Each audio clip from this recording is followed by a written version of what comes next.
Bonjour à tous, je suis très heureuse de vous retrouver pour un nouveau vlog. Si vous ne me connaissez pas encore, je m'appelle Sandrine et je partage mon quotidien en tant que passionnée de spiritualité et d'ésotérisme. Pour commencer, j'aimerais vous parler de ce qui m'est arrivé il y a quelques jours. Je vois qu'un de mes contacts sur Instagram, donc son compte Insta c'est Maison Coucou, partage un challenge gratuit en psychomagie. Alors la psychomagie, c'est un outil qui va permettre d'aider à aller vers des déblocages émotionnels, psychologiques. Donc il y a plusieurs phases et la première phase c'est l'écriture. Tous les jours on va devoir répondre à des questions et ensuite il y a une phase de rituel derrière cet exercice. Et bien j'étais en train de chercher justement le petit carnet qui allait m'accompagner pendant ce challenge et je tombe sur un carnet, celui-ci, sur lequel les pages étaient déjà presque toutes remplies. Remplies de quoi ? D'écriture intuitive. Parce qu'à une époque, je pratiquais beaucoup l'écriture intuitive et ce carnet, il a été noirci bien avant que j'ouvre mon cabinet de magnétisme. Donc j'ai ouvert mon cabinet en 2012 et je vois cette phrase à la fin de tout un texte que j'ai écrit au sujet du magnétisme. C'est des conseils en magnétisme. Tu vas bientôt vivre de tout ça. Et en regardant un petit peu et en tournant les pages, effectivement, ça date de 2010-2011, voilà. Et je me suis empressée de lire ce qui a été écrit. Donc, il y a surtout des conseils pour moi-même, pour mon développement personnel. Il y a des messages généraux. Il y a des conseils pour ma pratique. Et il y a aussi des prédictions. Alors ça, j'ai été estomaquée quand j'ai vu la prédiction qui était écrite à l'intérieur. Je vais vous expliquer. Et donc, si vous vous intéressez au magnétisme, je vais vous lire ce que j'avais écrit ce jour-là avant. Tu vas bientôt vivre de tout ça. Pense à prendre la température de ta pièce. La température a un impact sur les soins donnés. Il faut que tu sois à l'aise dans tes vêtements et que tu te concentres davantage car c'est un travail d'équipe. Laisse-toi aller à ce que nous t'envoyons. Ainsi tu seras un bon canal pour nous. Il faut qu'un minimum de facteurs exogènes te fassent penser. N'hésite pas à faire une méditation avant pour être dans de bonnes vibrations. La prière est une hygiène de vie dont tu devras te plier. Tu as un magnifique chapelet, serre-t'en. La prière est un moment privilégié entre nous. Par la prière, tu te connectes et grâce à cette connexion, nous pouvons travailler au mieux ensemble. Tu vas bientôt vivre de tout ça. Et j'ai même trouvé un conseil sur une plante. Il existe sur cette terre une plante miraculeuse qui peut guérir vos maux de l'âme, c'est la fleur d'oranger. Les vertus sont telles qu'elle apaise, soulage et ressoude les parties de l'âme endommagées. Car l'âme s'abîme au fur et à mesure des épreuves, elle s'effrite. Si tu veux une meilleure santé du corps, soigne ton âme. Et parmi tous ces textes, j'ai trouvé une prédiction. Donc là, ça a été écrit le 13 janvier 2012, c'est écrit dessus, 13 janvier 2012. Alors, je commence par Kaline. Me demandez pas pourquoi j'ai écrit ça, donc je pense que je devais avoir la chanson en tête. Une explosion terroriste à prévoir en Russie, pour quelle raison? Le nucléaire, les Asiatiques y seront pour quelque chose. Alors pour cette première phrase, j'ai vérifié sur internet et effectivement il y a eu un attentat terroriste dans le métro de Saint-Pétersbourg en 2017. Par des Asiatiques, donc je sais pas du tout si c'est lié au nucléaire ou pas, j'en sais rien. Après quand je dis les Asiatiques ils seront pour quelque chose, la Russie elle se partage entre deux continents, l'Europe et l'Asie, donc bon. Et ensuite j'ai marqué la date, le 13 janvier 2012, et ensuite j'ai écrit « Va s'en suivre une guerre. Qui sera le plus fort quand il n'y aura plus d'hommes ?» Donc voilà, je pense que ça fait référence à la guerre en Ukraine. J'avais écrit ça en 2012. Alors l'écriture intuitive, ce n'est pas de l'écriture automatique. Il y a vraiment une nuance entre les deux. L'écriture automatique, on va tenir un crayon sur une feuille de papier et c'est des esprits qui vont faire bouger le crayon, qui vont faire bouger la main. Ça, c'est de l'écriture automatique, c'est du spiritisme. Alors que l'écriture intuitive, c'est plus on se connecte à son âme et on va écrire comme ça ce qui nous vient spontanément sans réfléchir. Alors si vous voulez commencer l'écriture intuitive, ce que je vous conseille de faire, c'est de faire une petite méditation avant, histoire de bien vous concentrer, d'être dedans. Et tout de suite après la méditation, donc vous gardez le bloc à côté de vous avec le crayon et vous commencez à écrire tout ce qui vous passe par la tête. À partir du moment où on réfléchit, ce n'est plus de l'écriture intuitive. Là, c'est le mental qui prend le dessus. Donc vous vous arrêtez dès que vous réfléchissez, dès que vous commencez à réfléchir. Et vous pouvez même orienter votre écriture intuitive juste avant la méditation. Vous pouvez poser une question. Vous pouvez demander, voilà, j'aimerais un éclaircissement sur telle ou telle situation qui se passe actuellement dans ma vie, ou j'aimerais un message pour me guider, ou ce genre de choses. Donc vous orientez comme ça l'écriture intuitive et lorsque vous prenez votre bloc et votre crayon, ça sera peut-être orienté vers vos interrogations du moment. Alors bien sûr, c'est une pratique comme une autre et comme dans toutes les pratiques, il faut persévérer, il faut pratiquer beaucoup. Au début, vous risquez d'avoir juste peut-être un mot, une phrase et après, d'un seul coup, vous allez écrire des pages comme j'ai pu le faire. J'étais vachement assidue à l'époque et je me rends compte que je fais plus du tout d'écriture intuitive. Lorsque j'ai fait la TCH, je me voyais écrire sur un bloc avec un crayon de papier, donc j'ai fait un raccourci, je me suis dit, ben voilà, comme j'ai des projets d'écriture, c'est ce que j'ai vu. Mais en fait, aujourd'hui, j'ai l'impression que c'est plus une invitation à reprendre l'écriture intuitive parce que c'était exactement le même bloc.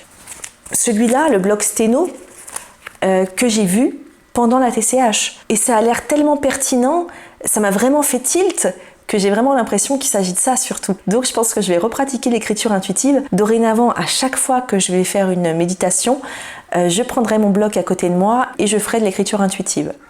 Oh punaise, je suis en train de marcher là, je fais ma petite randonnée et je vois ma silhouette comme ça qui marche.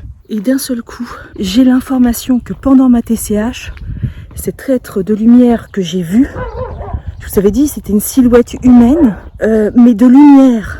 C'était pas un corps, c'était vraiment, ça avait la forme d'un humain, d'un être humain, mais de lumière. Et d'un seul coup, quand je regardais ma silhouette qui était en train de marcher dans cette ombre, j'ai su que cet être de lumière que j'avais vu, en fait, c'était mon âme qui m'apportait du réconfort. Et dans cette vision, en fait, je me suis rendu compte que je me voyais faire ce que je dois faire avec les autres, apporter ma lumière, aider les autres à travers mes bons soins.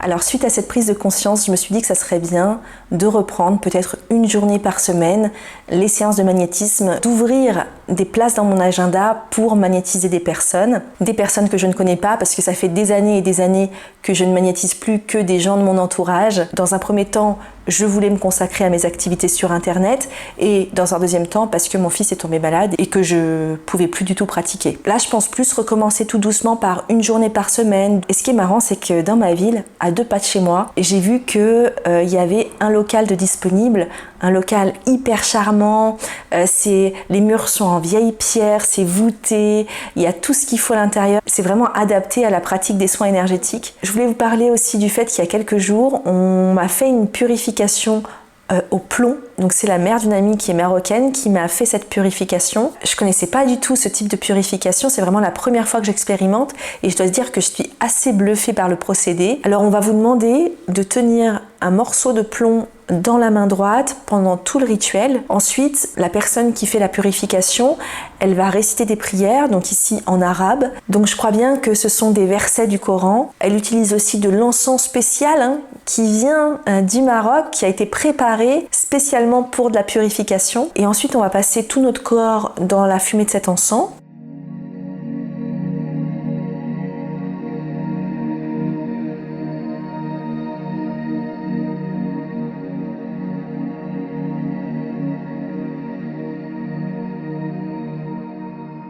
Ensuite, on va faire fondre le morceau de plomb qu'on avait dans la main et puis on va nous mettre le grand saladier sur la tête avec de l'eau et on va renverser le plomb fondu dans l'eau, ce qui fait que l'eau va durcir le plomb et ça va créer des formes. Donc on va pouvoir interpréter les formes et ensuite vous vous débarrassez de ce plomb. Et la purification est faite. Le lendemain de cette purification, j'ai voulu faire un live sur Instagram. Donc j'ai commencé à faire un live comme ça où je papote, où je parle de spiritualité, d'ésotérisme, je tire quelques cartes. Et tout à coup, il y a quelqu'un qui m'a parlé de la TCI. Et je me suis dit, tiens, si on essayait de faire une TCI en live, c'est ce qu'on a fait. Donc j'ai coupé le live, j'ai fait toutes les préparations nécessaires avant une séance de TCI. Et j'ai fait une séance TCI en live. Alors là, ce que vous entendez, c'est le balayage de fréquences radio. Bonsoir aux énergies présentes. Ce soir, j'avais envie de montrer aux internautes comment fonctionnait une séance TCI. Donc n'hésitez pas à nous communiquer des messages, à nous parler. C'est juste ce soir une séance pour montrer, une séance découverte pour montrer ce qu'est la TCI. Donc je vous remercie d'être présent. Donc moi, je m'appelle Sandrine et vous, comment vous appelez-vous? Est-ce que vous êtes là ce soir?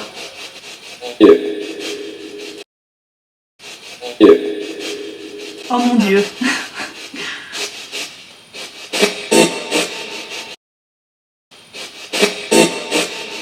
Alors d'habitude, on cherche à contacter un défunt en particulier, donc on demande si le défunt est présent. Mais aujourd'hui, c'est un petit peu différent parce qu'il n'y a pas de contact défunt à proprement parler. Vous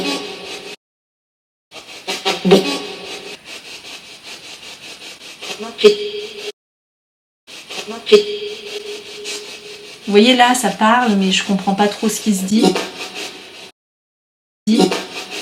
Donc peut-être que lorsqu'on va réécouter la bande, lorsqu'on va l'analyser, on va avoir une compréhension qui sera beaucoup plus limpide.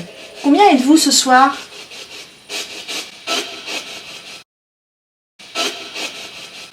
Je sais pas si elle a dit 20 ou 5. Est-ce que vous avez un message à nous faire passer ? En général, quand je pose cette question, on va me parler d'amour, de prière, de choses comme ça. Et ce qui revient souvent en TCI, c'est surtout de prier. Prier pour nos défunts, en fait, tout simplement. Alors c'est le bruit, c'est un balayage de fréquences radio.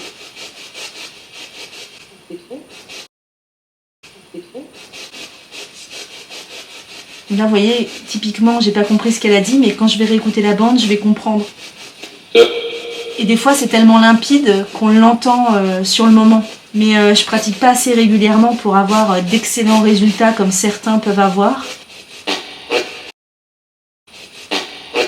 Là, ça faisait quelques mois que j'avais pas pratiqué.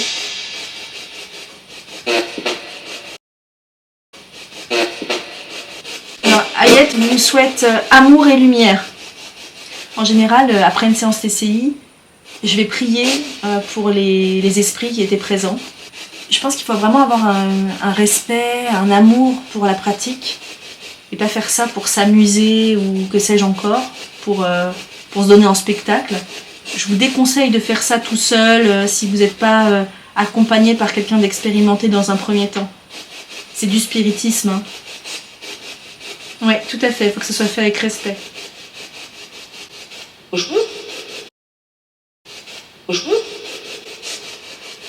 Il y a quelqu'un qui a dit tu veux autre chose ?